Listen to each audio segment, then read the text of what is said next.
All right, we got a patch coming tomorrow for Warhammer 40k Darktide, and in this post, we have the full set of patch notes. I'm going to go over those here today, but if this is your first time on my channel, the way I like to do things is upfront the knowledge in my videos so that you can decide to stick around if you so wish. So just to kind of give you a quick recap of what's coming, we get two new weapons. The first one is the Power Maul here for the Zealot. It's right in this picture here. It's a two-handed Power Maul. The other is a two-handed, or a one-handed Power Maul coming for the Ogre. Those are our two new weapons. We are getting the ability to refine the perks added to our weapons. We can remove them and replace them with another, which then locks that perk. Also, we're going to be able to see the tiers of perks. It'll say like, hey, tier 1 through 4 next to the perks. We don't have to guess which is the top tier of a perk on our weapons. We'll also be getting a new mission, 3 new modifiers, 4 missions, as well as a slew of balance changes. And just to kind of give you a quick breakdown of what some of those balance changes are. So chain weapons as a whole have been buffed in their damage, but they've also been nerfed because they now have a slowdown to their speed whenever they attack if they've revved up. So it's kind of a bit of a trade-off. The Force Sword has a bigger blast when it's charged. The Combat Blade Special now scales properly with damage stat better. The Ripper Gun has been buffed a little bit with reload ability, and its stagger now works properly. The Bolt Gun's animation has been tuned down upon equipped to make it more fluid. You know, when you equip it, you basically go through the bottom end of a reload animation. It's now been tuned to not be that way properly. The Power Sword, as you thought, is now nerfed on its cleave damage and targets to bring it in line. So it's not necessarily nerfed on its single target damage, but you won't be just kind of weaving through chaff as you were before. The Lucius Lasgun, the one the Deathcore of Krieg uses, has been buffed with a lot more ammo per shot, reduced charge times, and increased damage versus armor. The Plasma Gun has been buffed with larger clips and better venting. The Revolver has been buffed across the board. The Eviscerator has been buffed. The Thunderhammer has been buffed, especially against armor. Namely, the Eviscerator and the Thunderhammer have been buffed against armor, so you'll see a lot of really big changes there. Basically, a lot of the guns or weapons that were not good, like the Headhunter Auto Gun, has had a lot of improvements onto it as well. But that is the gist of the majority of the balance changes, the content additions. There's been a ton of UI, UX changes across the way here, but if that's all you wanted to know about the patch notes, feel free to head on out. You are good to go from there. But before you do, please do not forget to like, comment, or subscribe. All those things do help out any content creator that you watch in a huge, huge way. And I will be streaming the update here on Twitch tomorrow. As soon as it goes live, you can go ahead and find me on twitch.tv/ItalianSpartacus. Find a link in the description below. But for those sticking around for the nitty and the gritty, let's dive into the big patch coming for Warhammer 40k Darktide. You know, right when I stopped recording that segment, the music stopped like right on cue, so that was actually kind of cool. But let's move on down here. So what I've done here is anything in green is a buff or a good positive note, anything that is nice that we'd want to see. Anything in red is a nerf of some sort or just something bad or like, I don't like that. And anything in cyan is kind of like a mute point at that. For the most part, it's just like, hey, that's there. But to open us up, due to a technical issue we found when testing one of our weapons, we're targeting this update to arrive tomorrow, December 15th. This is, of course, the 14th. So for future community updates, we aim to cover specific topics of concern that you all have brought to us to communicate how we intend to move forward with those as areas of feedback. We have the lovely Dartide soundtrack playing in the background, and I'm ripped on caffeine right now. So for stability, and this is kind of going through the ethos of a lot of the things that they've changed, not necessarily the specific patch notes. For stability, know that we've identified several critical issues and are working on fixing them to get there.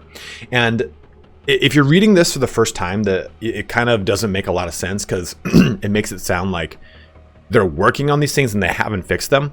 This is kind of describing what is happening right now as well as what will be happening in the future. So if you see something that says like, hey, in the future update, it's the update tomorrow. So and as well as future updates as well. But like, it's kind of confusing in the writing of this in some places here and there, so just kind of keep that in mind when you read it. But actively investigating GPU related crashes, this upcoming patch should contain some fixes for these crashes, though we continue to monitor any further causes that could relate to this issue. Penances not being updated when disconnecting or crashing during missions, players receiving error code 4008 or 2007, a great year. I believe that was my like sophomore year of high school, because I'm old. I'm made of bone, made of old dinosaur bones. Problems with Twitch drops and account connectivity with Twitch drops, and players reporting that no rewards or progression are given after mission completion. So all these things are kind of, they're aware of this stuff. And this is a big one, especially if you're playing right now. If you don't resurrect people before you end the mission, they do not get rewards, progression, experience, credits, anything, any progression towards penances. So make sure your bros, if they're down until this is reported as completely fixed, get them back up, because they will not get any kind of progression points at the end of the mission. So keep that in mind, especially penance. They might get experience or credits, but they will not get penance contribution. So make sure you get them up. So currently fixing, though, contracts do not progress further for some players. We've sifted through player provided logs to help fix this. Various penances work differently than expected, so pick and mix has been changed around, but they do have a lot more fixes to penances coming. Server crash kicking players, error code 2001. We've identified the cause of this issue and are currently working on resolutions, I guess you could call it. You can definitely see that this was not written originally in English, I don't think. But stuck in queue position 1, we're actively monitoring this issue. We've noticed players continue to get stuck in queue position 1. Our networking team is currently working on a solution to help players restart the queue should they find themselves stuck. But the Commodore's vestures, I know this is a big point of contention for a lot of people. I'm not going to get into that kind of conversation, but let's talk about what they put here. So in patch 1014, they've removed the timer, and what they're going to be doing is they're going to have 3 screens worth of cosmetic bundles that are going to cycle, with the oldest one disappearing. But they said here that once that first page is due to be rotated out, they'll have a 24-hour timer on it, so you'll know when it is coming. And most importantly of all this, rest assured the cosmetics are not gone forever and will likely reappear. So they'll probably put things on like a 3 or 5 page rotation, or probably like 5 or 6 page rotation, where they constantly kind of cycle those things in some sort of regular fashion, and then they'll probably come out with some sort of seasonal or promotional cosmetics that'll kind of put their page in there and whatnot. So it'll be kind of cool to see how this works. It'll also be interesting if this will be on some sort of regular basis, like the first Tuesday of every month, you'll see a page rotate out, however they decide to do it. But they're basically saying that having unlimited store pages are likely to create confusion and bad user experience.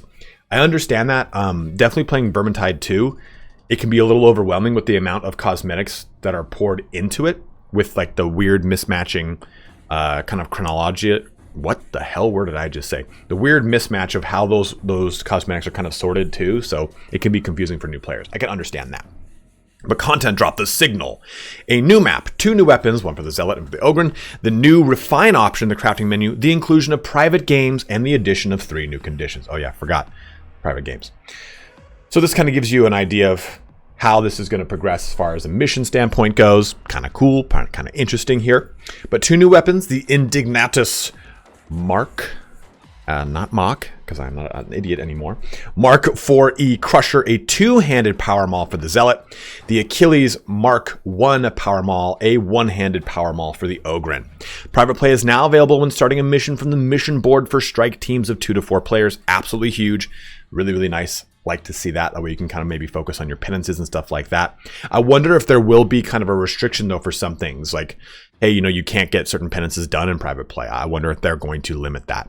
They didn't for Vermintide, so I would be surprised if they did it for Darktide. Refine is now available in the Shrine of the Omnissiah, so you can now choose to refine a single perk, which will then lock other perks, which I'm not a huge fan of, to be totally honest. I'd rather just pay a lot more to completely custom build out my weapon, my armor, whatever. Well, my weapon, not armor. My weapon in however way I see fit, because they had talked about that in the run up to the release of the game, that there's going to be a ton of full item customization so you can build the item you want. This kind of works kind of antithesis to that statement. But perks in the item card will show their tier through the number of that little symbol right there, next to the perk ranging from 1 to 4. Right now, it's not like that. It'll say maybe 20% damage and then parenthetical notation saying flak armor. And maybe you get the 25% perk. I don't know if the 20% perk is tier 2, tier 3, don't know. But the 25%, I don't know if that's tier 3, tier 4. So it'll be nice to see that the actual perk we're extracting or adding or whatnot is a corresponding tier value to know if we have the max best perk possible, especially as we encounter new ones. And each refine action taken on the perk will see a cost reduction for resources. I'm a little confused here because I don't know if we extract the perks, how those perks really work. So we will find this out tomorrow, of course. 2 new conditions. Okay. So when I first went through this said 3 new conditions, and one of them was high intensity. I'm like, that's been in the game. So 2 new conditions. The first one being hunting grounds. Rejects will have to fend off increased numbers of poxhounds. I put that in red because I don't like that at all. Fuck that condition. Poxhounds are so annoying to deal with because it's a server-side game. So for some reason, there is definitely a lag between the server-side portion of the Poxhound jumping and you dodging and or pushing it. So I struggle with Poxhounds the most, I'd say, of any of the specials. Assault, more ammo, less healing, more enemies, prepare to run. Oh, for Poxhounds, I am told you shouldn't dodge them, you should push them. And you can give me any kind of tips you want in the comment section below. I'm always open to them, bros. So for patch notes, patch 1.0.20, we have, that's just, I gotta fix that now. We have all these good juicy patch notes. So for the general quality of life update, the chat window is now accessible on all loading screens and during the outro cinematic after a mission, which is lovely.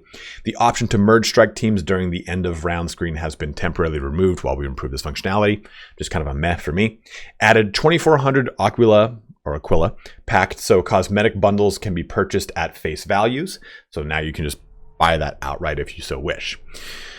For performance and stability, we've got 2 big ones here. Several cases that would generate GPU crashes, and then fix an issue that would cause a client crash when using weapons while under the influence of various attack speed or reload speed buffs. So I have encountered this a lot, and to see that this is a patch note gives me a hint as to why I was encountering it. I had the bleed build on my Zealot, which gives him a lot of speed buffs.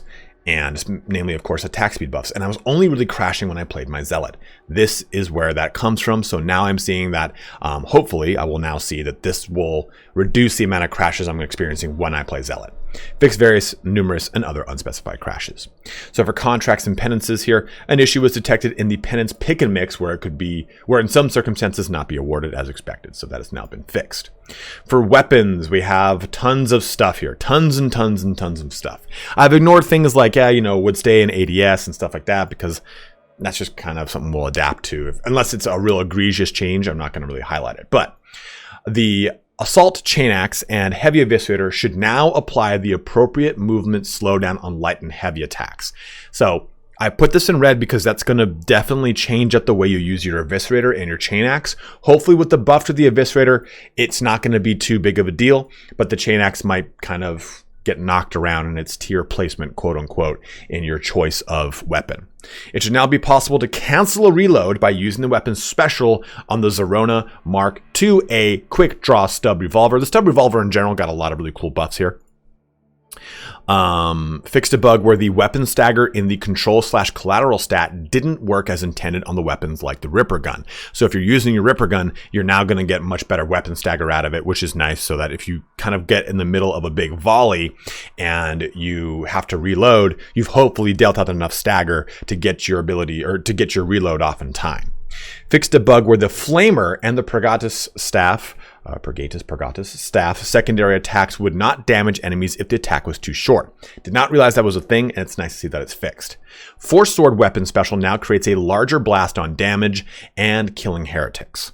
Fixed a bug where special attack follow-up damage on the Catachan Mark III combat blade did not scale with damage stat. Don't think I've ever really used this special attack for the Catachan combat blade, but nice to see that it's there. The combat blade is the dagger, of course, not the claw sword.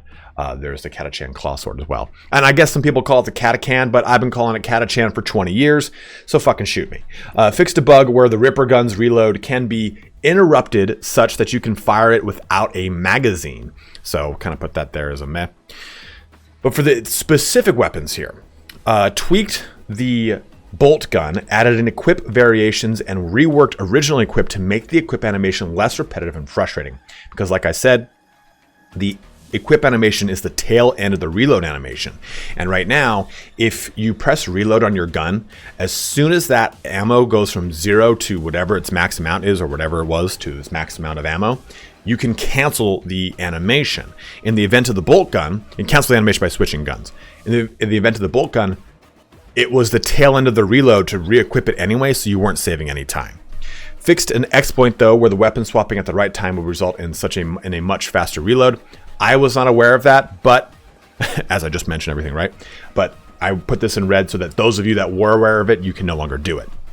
Tweaked the power sword, tuned down cleave on powered attacks from infinite to simply very big cleave, 8.5 to 12.5 cleave range, so around 10 enemies. So rather than you being able to just kind of swipe blindly and kill everything, you just now have 10 enemies you can hit. It's not. I honestly feel like that's a very nice nerf, right? It's just, okay, cool. This thing isn't the kind of like beater of worlds that it was before.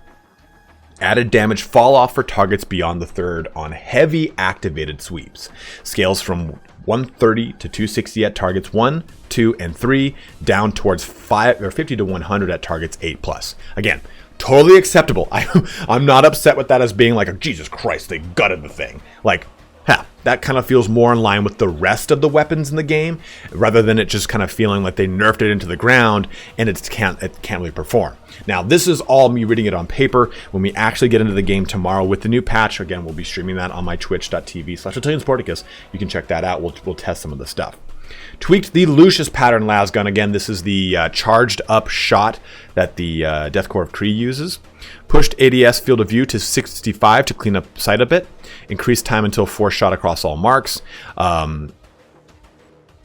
Big breath. Decreased ammo consumption on fully charged shot from 9 to 6, 6 to 4, and 12 to 9 on marks 1, 2, and 3 respectively.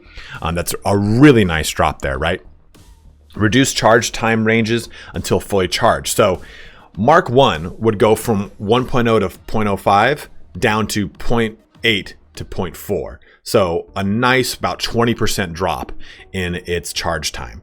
0.75 to 0.35 down to 0.65 to 0.25, and 1.25 to 0.65 down to 1.0 to 0.5. So I think that might actually really help out the Lucius pattern actually being a little bit better, because right now you charge it up and you just kind of whiff, because now you also get these two things. Increased damage versus armored and resistance on low charge near and far from 40 to 50%, that's near and far, to 50-60%. I really like that. So we're getting a whole big chunk of damage increase.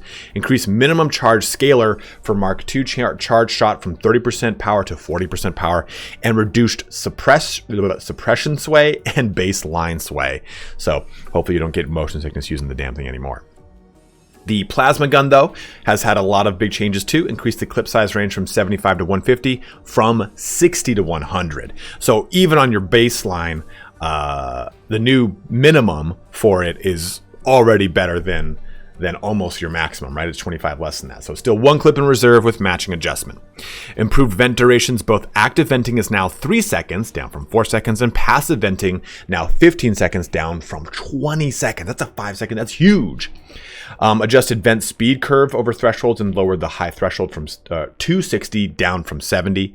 And timescales of venting are now low 80%, high 50%, critical 25%. It was 50, 100, 25. So a little bit less of a little bit better of a curve, I'd say.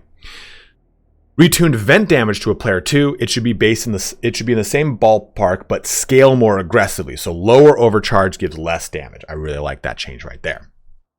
The quick draw stub revolver, ammo reserve, far range, high enough base damage, a high scan range to fix issues where no hits would be detected at very long ranges. So all that stuff's been tweaked. The range, huge too, right? 200 to 400 was 200 to 350, so a nice 50-point increase there. And the range has gone from 23 to 35 on the far. Ammo reserve 2 is quite substantial. The Headhunter autogun has gotten a bit of a buff. Recoil vertical rise on all Headhunter autoguns and increased the damage from 70 to 140. I'm sorry, it was 70 140 to now 80 160.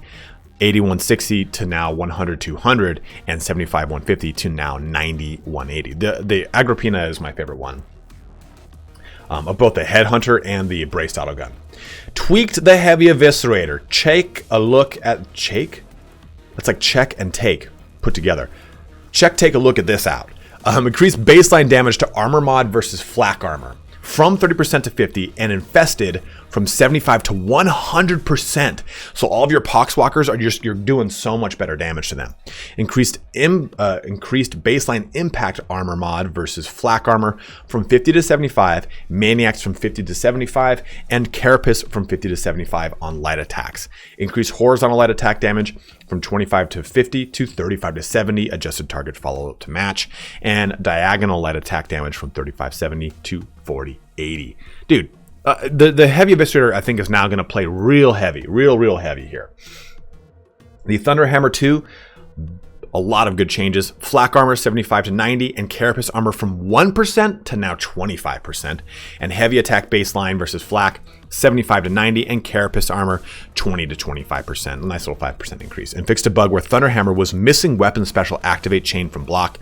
So this has now been fixed. Fixed a bug where you couldn't initiate weapon specials from the push action, fixed for all heavy swords and tactical axes. So that is quite nice there. Oh, this actually might be useful. Fixed a bug with the twin-linked heavy stubber where a primary fire didn't buffer properly from wield, leaving braced and sliding, etc. Interesting. Okay, well, that's nice. So into combat, we get fixed an issue where the Zealot Preacher's ability Chastise the Wicked could get interrupted if it used while having been pushed by enemy attacks. Dude, this would piss me off so much as a Zealot main, where I would use it and just get kind of bullied around. So this is nice to see that now does ignore it. There is a caveat later in this little section for that portion though. Fix an issue where the Psykinetics Inner Tranquility talent caused slower quell speeds. That has been fixed. Very nice. Now for the Force Sword here. Fixed a bug where you couldn't perform heavy attacks with the Force Sword while holding sprint. Made sure all attacks and start actions can be used with sprint. Now, remember I said you get that caveat. Fix an issue where Zealot Preacher would dash through enemies if they were too close. This isn't necessarily a nerf, it's a fixing as intended, but I was definitely using Chastise the Wicked to push through things that were right on top of me. So keep that in mind. If you're using it and you're getting stopped all of a sudden, it's because of this patch note right here. Fix an issue where some pickups could not be interacted with due to being inside collision. So let's say you opened up a chest and you couldn't loot any kind of crafting materials. That has hopefully now been fucking fixed. Thank God. Moving into missions, I've just kind of highlighted some here and there. Fixed some diamantine that couldn't be picked up on Excise Vault Spire Side 13. This is a big one. So fix a spot on Enclavum Barros where players could stand and be out of reach from melee heretics.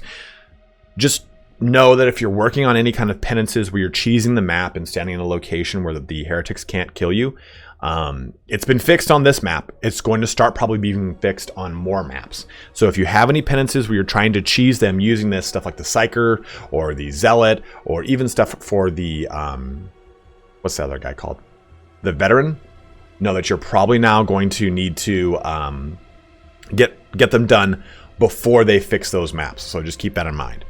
Fix a scripture that couldn't be picked up in Refinery Delta 17. Fix a spot where the smelter complex where players could spawn behind a drop down. And fixed 2 locations here for Grimoires on Chasm, Logistratium, and HL 1736 smelter complex.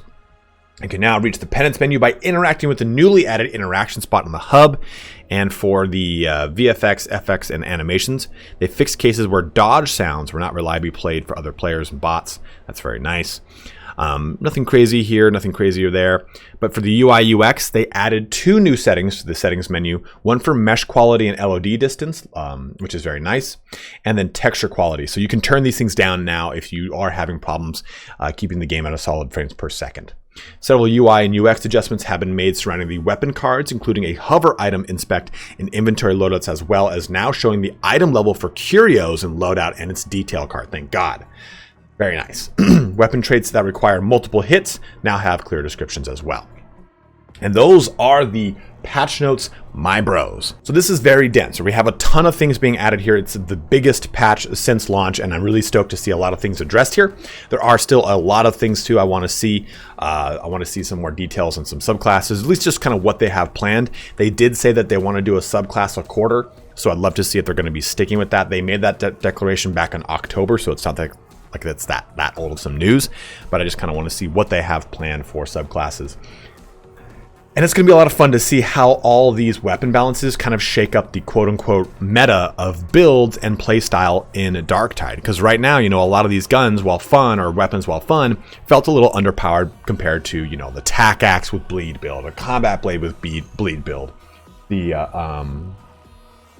power sword was just god tier with your veterans. So it's nice to see a lot of things brought in line with each other rather than just kind of nerfing something completely into the ground. Let me know how you're feeling about this in the description below, or in the comment section below. Are you enjoying some of these patch notes? Would you have liked to have seen more on very specific things? Is there something they didn't patch that they really needed to? Let it be known below, my bros. I'm excited to jump in tomorrow. Again, we will be streaming on my twitch.tv/ItalianSpartacus. Go ahead and check that on out, and we will do a lot of testing. But as always, thank you so much for watching here today. Have a good one, and take care.